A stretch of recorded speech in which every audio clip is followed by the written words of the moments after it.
नमस्कार, जय श्रीराम. मी ज्योतिषाचार्य पंकज देशपांडे. आज मी तुम्हाला माणिक रत्नाची माहिती देणार आहे. रवी हा सूर्यमालेतील राजा आहे आणि माणिक रत्न हा सूर्य ग्रहाचा रत्न आहे.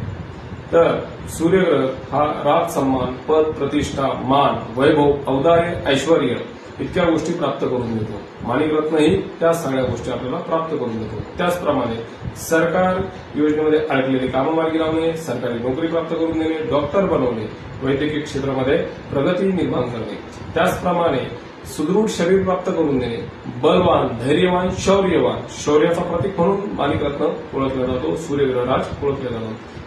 त्यासाठी माणिक रत्न परिधान केला जातो.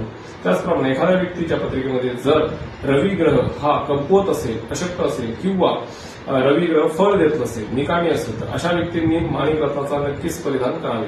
त्यामुळे त्यांचे सरकारी अडलेले कामं, सरकारी नोकरी लागणे, सुदृढ शरीर प्राप्त होणे, रोगप्रतिकारशक्ती बलवान होणे किंवा रोगमुक्त होणे, या सगळ्या गोष्टी माणिक रत्नामुळे त्याला प्राप्त होऊ शकतात. आणि माणिक रत्न परिधान करण्यापूर्वी नक्कीच ज्योतिषाचा सल्ला घ्या. जय श्रीराम.